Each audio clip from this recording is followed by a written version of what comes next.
Hello guys, welcome to my channel. जैसा कि मैंने आपसे बोला था कि मैं पेट का प्रैक्टिस सेट कराऊंगी, तो आपका पेट का प्रैक्टिस सेट हमने 5-6 कर चुके हैं मॉडल पेपर। अगर आपने नहीं देखा है तो प्लेलिस्ट बनी हुई है, आप वहां जाकर देख सकते हैं। तो आज हमारा नेक्स्ट पेट का है। इसमें आपके 30-40 क्वेश्चन होंगे अगर आपकी तैयारी है, क्योंकि अब लास्ट टाइम है तो आपको केवल आंसर्स देखने की आपकी कितनी तैयारी है। तो अब आप इनमें ये देखिए आपकी कितनी तैयारी है।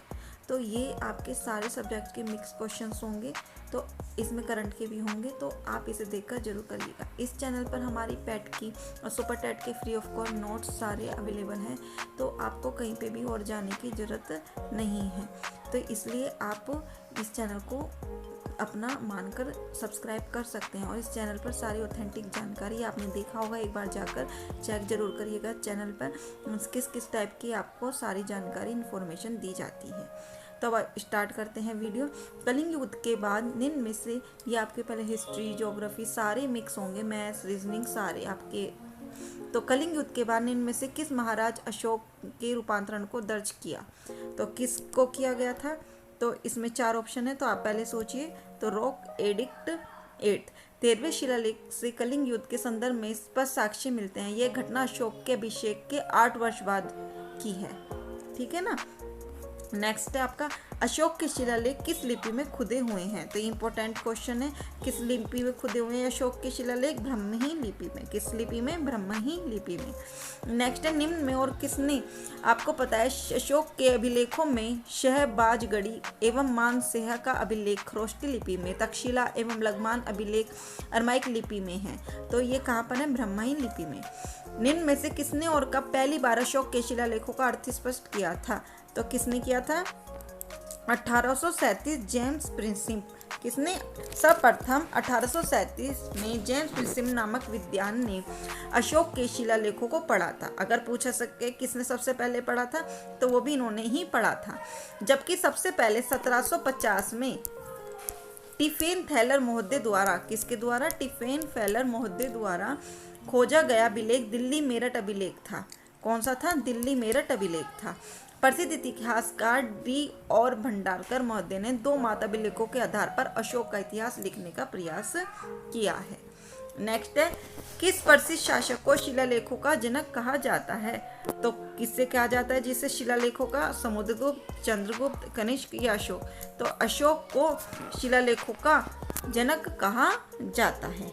नेक्स्ट है आपका क्वेश्चन, मेहरौली में जंग रहित लौह स्तंभ किसने स्थापित किया? तो मेहरौली में जंग रहित लौह स्तंभ किसने स्थापित किया? तो गुप्त ने किया था। किसने किया था? मेहरौली का लौह स्तंभ गुप्त शासक चंद्रगुप्त कौन से ने? द्वितीय ने। किसने? चंद्रगुप्त द्वितीय ने बनवाया था। दक्षिण दिल्ली में मेहरौली स्थित लौह स्तंभ में चंद्र नामक शासन की विजयों का उल्लेख है। यह स्तंभ गुप्तकालीन धातु विज्ञान में समुन्नत होने का ज्वलंत प्रमाण है। नेक्स्ट है आपका, स्वतंत्र भारत में निम्न में से कौन सी महिला किसी राज्य की पहली राज्यपाल बनी थी? तो कौन सी थी? श्रीमती सरोजनी नायडू। आपके ऑप्शंस हैं श्रीमती सुचेता कृपलानी, श्रीमती इंदिरा गांधी, श्रीमती विजय लक्ष्मी पंडित। तो कौन सी बनी थी? श्रीमती सरोजनी नायडू। उत्तर प्रदेश तत्कालीन संयुक्त प्रांत की प्रथम राज्यपाल 15 अगस्त 1947 से, कब से? 15 अगस्त 1947 से कब तक?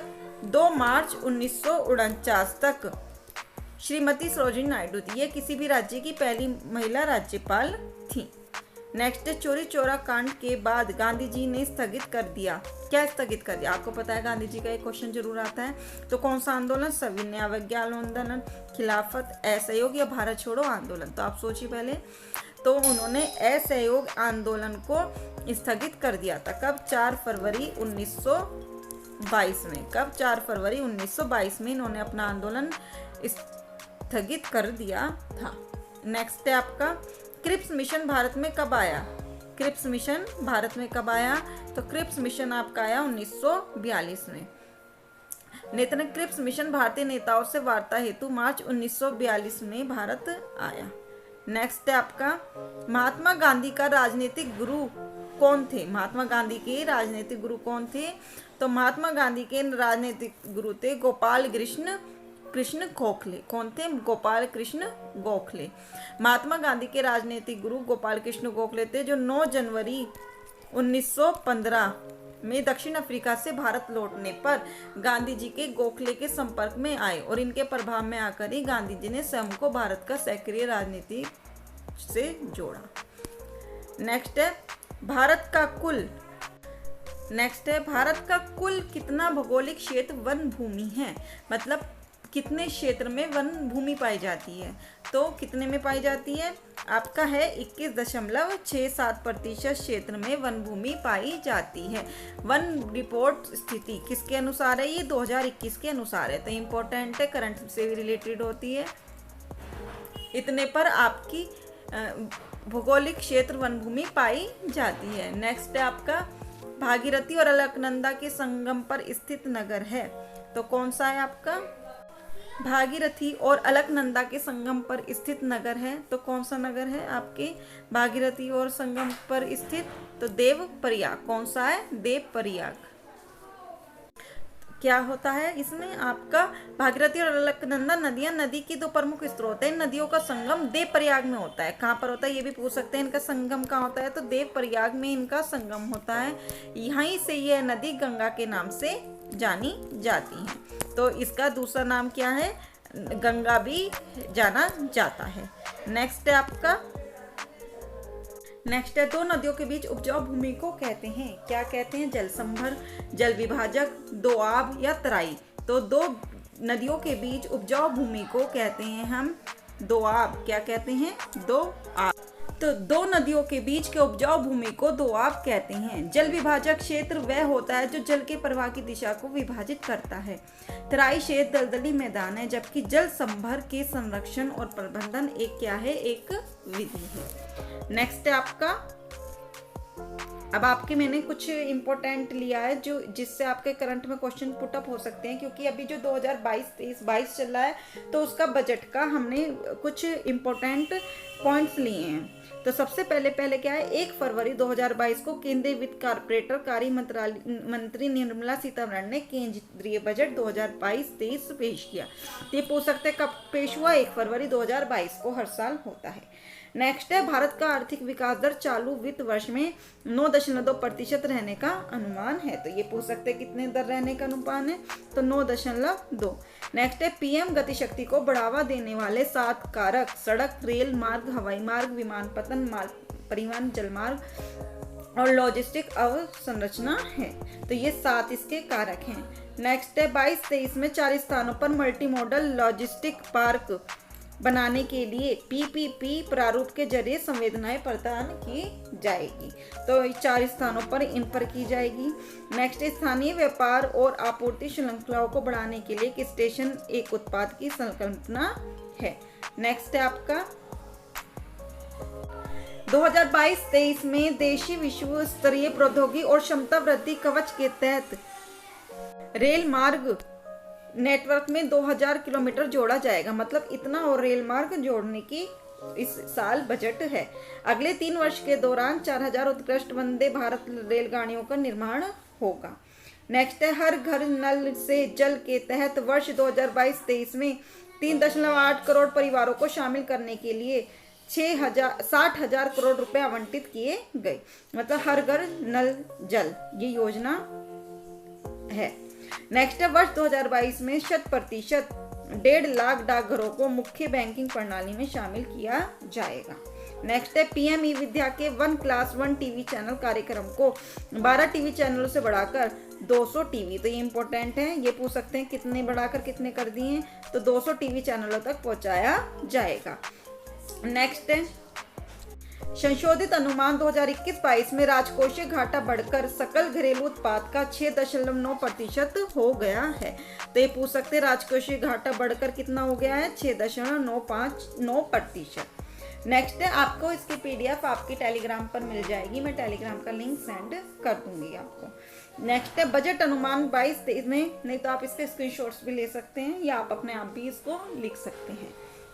राजकोषीय घाटा जीडीपी का 6.4% रहने का अनुमान है। तो इस चैनल पर आप जुड़े रहिए, अब डेली इसी टाइप से आपकी एक वीडियो जरूर आएगी और जो आपकी अपडेट होगी वो भी। अगर आप सुपर टेट की भी साथ में क्लासेस चाहते हैं तो आप जरूर बता दीजिएगा। आप उसकी जरूर देखिएगा जो मैंने नोट्स की वीडियो बनाई है, हमने किस टाइप से आपके नोट्स बनाए हैं जो फ्री ऑफ कॉस्ट आपको सारे टेलीग्राम पर प्रोवाइड होंगे। बस हमारी यही गुरु दक्षिणा है कि आप प्लीज़ चैनल को सब्सक्राइब कर दीजिए और ज़्यादा से ज़्यादा शेयर कीजिए, जो ज़्यादा से ज़्यादा जो बच्चे परचेज नहीं कर पाते हैं उन तक ये वीडियो पहुँच सके।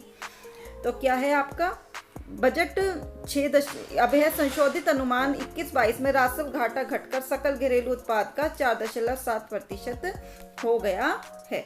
नेक्स्ट है बजट अनुमान 22-23 में राजस्व घाटा जीडीपी का 3.8% रहने का अनुमान है। कितना है? 3.8 रहने का अनुमान है। नेक्स्ट है संशोधित अनुमान 21-22 में प्राथमिक घाटा बढ़कर सकल घरेलू उत्पाद का 3.3% हो गया था। एक इसमें से जरूर आ सकता है आपका। राजस्व घाटा कितना हो गया है, प्राथमिक घाटा कितना हो गया है। नेक्स्ट है बजट अनुमान 22-23 में प्राथमिक घाटा जीडीपी का 2.8% रहने का अनुमान है। तो ये आपके कुछ क्वेश्चंस थे, थोड़े से मैंने लिए थे बजट से, और बजट के भी काफी क्वेश्चंस हैं, उनको मैं करा दूंगी। अब नेक्स्ट है संविधान से क्वेश्चन है। अब भारत का संविधान सभा द्वारा कब अंगीकृत किया गया था? तो कब किया गया था आपका? 26 नवंबर 1949 में। कब? 26 नवंबर 1949 में। नेक्स्ट है संविधान की उद्देशिका का संशोधन कितनी बार किया गया था? तो कितनी बार किया गया था? Only 1 time. संविधान की उद्देशिका में संशोधन एक बार 42वें संविधान संशोधन में किया गया था। इसके द्वारा उद्देशिका में समाजवाद, पंथ निरपेक्ष एवं अखंडता शब्द जोड़े गए। तो ये और लिख लीजिए आप कौन कौन से शब्द जोड़े गए। एक तो समाजवाद, और कौन सा जोड़ा गया आपका? पंथ निरपेक्ष, और आपका जोड़ा गया अखंडता। कौन सा? अखंडता। तो ये शब्द जोड़े गए। नेक्स्ट है आपके थोड़े से ये मैंने साइंस के क्वेश्चंस लिए हैं इंपॉर्टेंट, बायो से रिलेटेड, क्योंकि आपको पता है बायो सबसे ज़्यादा पूछी जाती है। तो आपके ये बायो के हैं, आप इसका स्क्रीनशॉट जरूर ले लीजिएगा। श्वसन मूल जलोदमिद एवं लवणोदमिद दोनों पादपों में पाए जाते हैं। तो ये पूछ सकते हैं कि कौन से पादप में श्वसन मूल। आलू में अक्षिया कायिक प्रवर्धन में मदद करती है। आप अगर बताओगे कि इसी टाइप से बीच में इंपॉर्टेंट वन लाइनर लूँ या फिर आपको ऐसी एमसीक्यू के फॉर्म में कराऊँ, तो आप मुझे कमेंट करके जरूर बता दीजिएगा। किसी पौधे की एक शाखा जिसे कलम कहा जाता है को किसी दूसरे पौधे पर लगाया जाता है। नेक्स्ट है वे पादप जो केवल सूर्य प्रकाश में भली भांति विकसित होते हैं उन्हें आत्पोद्भिद कहते हैं। नेक्स्ट है राइजोबियम एक प्रकार का सहजीवी जड़वाणु है। नेक्स्ट है कोशिका भित्ति के आधार पर जंतु कोशिका और पादप कोशिका में अंतर किया जाता है। तो पूछ सकते हैं इनके द्वारा कौन सी भित्ति में अंतर करते हैं? तो कोशिका भित्ति में। नेक्स्ट है पादप कोशिका में कोशिका भित्ति उपस्थित होती है जबकि जंतु कोशिका में ये नहीं होती। नेक्स्ट है परागकोश पुष्प का वह भाग होता है जो परागण पैदा करता है। ये भी इम्पोर्टेंट है। नेक्स्ट है अधिक पैदावार वाले पौधे संकरण विधि द्वारा तैयार किए जाते हैं। नेक्स्ट है आपका ईख गन्ना के पौधे प्राय कायिक प्रवर्धन द्वारा संवर्धित किए जाते हैं। इससे आनुवांशिकता गुणवत्ता बनाए रखने में संभव होता है। नेक्स्ट है टिश्यू कल्चर द्वारा बिना बीज के फलों को विकसित किया जाता है। तो ये पूछ सकते हैं बिना बीज के फलों को विकसित किसके द्वारा किया जाता है? तो टिश्यू कल्चर द्वारा। नेक्स्ट है अब आपका मैथ्स के क्वेश्चन स्टार्ट हो गए हैं। क्वेश्चन है 99 और 199 के बीच कितनी पूर्ण संख्या है? पूर्ण संख्या पहले हमें पता होनी चाहिए पूर्ण संख्या क्या होती है। पूर्ण संख्या वो होता है जो पूरा जिनका वर्ग होता है। जैसे 4 है, 4 किसका स्क्वायर है? 2 का स्क्वायर। इसका मीनिंग क्या है? हम 2 को 2 बार लिखेंगे तो इस 2 का स्क्वायर में 2 को जितनी पावर होती है उतनी बार लिखते हैं, तो 4 आ गया। जैसे 9 है, 9 किसका होता है? 3 का स्क्वायर, मतलब 3 का वर्ग, 3 गुना 3, तो वही पूर्ण वर्ग होती हैं। अब हमें ये बताना है इनमें आपका कौन सी किन के बीच कितनी आ रही हैं।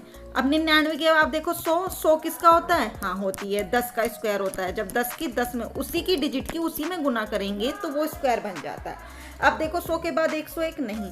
अब इसके बाद क्या आएगा? देखो 10 का था, अब 10 का देखो, उसके बाद देखो 11 का स्क्वायर। इसके बाद देखो जो स्क्वायर की डिजिट आई आपकी 10 है, एक लिख दो 10 है। 11 का क्या होता है? 121, इनके बीच में आ रही है, सही है। फिर किसका होता है? 12 का स्क्वायर। 12 का कितना होता है? 144, इन दोनों के बीच में है। फिर उसके बाद क्या आ गई? 11, 12। नेक्स्ट देखो 13, 13 का स्क्वायर क्या होता है? आपको 20 तक के सारे स्क्वायर याद होने चाहिए। 169, तो 13 भी आ गई। 14 का देखो कितना होता है? 14 का कितना होता है? 196, तो इनके बीच में ही है, तो ये भी आ गई। अब आपने 15 का देखा, 15 का स्क्वायर होता है 225, तो इससे बड़ी आ गई, तो अब ये नहीं, तो कितनी संख्या आ रही है? 1 2 3 4 5। तो कितनी संख्या आई है आपकी? यहाँ पर आपकी संख्या आई है 5, तो 5 आ गई। नेक्स्ट क्वेश्चन है आपके, ये आपको दिया, ऐसे ही इजी से क्वेश्चंस आते हैं मैथ्स के आपके उसमें, और 20 नंबर का आपका ग्राफ आता है। ग्राफ की मैं एक वीडियो बना दूंगी, उसमें मैं सारे कवर करा दूंगी, 1-2 घंटे की होगी, लेकिन सारी उसमें कवर होगा, आप जरूर उसको चेक कर लीजिएगा। अब आपको इसका वर्गमूल निकालना है, ये दे रखा है ये। पहले हमें इसका वर्गमूल सॉल्व करना होगा। पहले 2401 के फैक्टर्स करने होंगे। जब आप फैक्टर्स करोगे इसके 7 या 21, 3 7 चौक 28, 7 या 21, तो ये आएगा 7 का। किसका स्क्वायर आएगा यहाँ पर? ये इसका 7 गुना 7 गुना 7, ये बन जाएगा 176 प्लस 7 की पावर 4। ठीक है, तो 4 में से 2 बाहर आ जाएगी, तो ये बन जाएगा 176 प्लस 7 का स्क्वायर। 7 का स्क्वायर होता है 49, तो 176 प्लस 49। अगर आप कहोगे मैथ्स का मुझे बिल्कुल मैम डिटेल में बताइए, तो मैं एक एक स्टेप आपको अलग से एक मैथ्स की अलग बना दिया करूंगी और उसमें टॉपिक वाइज कवर करा दूंगी, आप बता दीजिएगा। दोनों को प्लस करोगे 225, ये किसका होता है? 15। तो क्या आंसर आ जाएगा? 15। पहले हमें इसे सॉल्व करना होगा, फिर वो जो आएगा उनको सॉल्व करेंगे। नेक्स्ट है आपका, कुछ मैंने करने के इंपॉर्टेंट फॉर्मूले लिए हैं जो आपके क्वेश्चन पूछे जाते हैं। आप लास्ट ईयर का पेपर उठा के देखिएगा। जैसे ये आपका, तो इसका मतलब होता है, जो ये होता है कि इसका 1/n, जैसे आप वर्गमूल लिखते हो a, तो यहाँ 2 होता है, आप लिखते नहीं हो, लेकिन उसका मतलब ये होता है, इसका मतलब होता है 1/2। ऐसे ही आपका यहाँ पर n है, आपका यहाँ पर इसे अलग अलग भी आप लिख सकते हो ऐसे। तो ये 1/n 1/b, तो आप इसे ऐसे, जब पावर सेम होती है और नीचे के अलग अलग हो, तो आप इसे इस टाइप से लिख सकते हो। अब नीचे की पावर ऊपर जाकर क्या हो, ये पूरे के ऊपर आ गया, ऊपर भी है नीचे भी है, आप इसे ये डिवाइड में, तो m/n आ गया। देखो इस टाइप से आप किसी भी टाइप से लिख सकते हो इनको। ये आपकी कुछ करने की कंडीशंस हैं। ये रहा आपका, ये यहाँ पे इस टाइप से क्वेश्चन आते हैं, मैं आपको इस टाइप से क्वेश्चंस भी करा दूंगी। ये दे रखा है, तो यहाँ a है, ये सब क्या है? XYZ इनकी, तो 1/XYZ डब्लू हो जाएंगी, जो बाहर आ जाएगी। तो इस टाइप से आपके, अब आपको इस टाइप के क्वेश्चंस करेंगे। देखो आपको ऐसे दिया गया होगा क्वेश्चन, सबसे पहले हमें अंदर सोल्व करना होता है, चाहे कोई भी डिजिट हो अंडर रूट में, मल्टीप्लाई में, तो इन दोनों की मल्टीप्लाई हो जाती है, तो अंडर रूट लगा 2 3 जा 6, तो अंडर रूट में ही आएगा 6, ये आ गया। तो अब मैंने क्या कहा था, इस अंडर रूट का मीनिंग होता है हाफ पावर, तो 6 की पावर हाफ, और ऊपर क्या है? अंडर रूट, ये आ गया।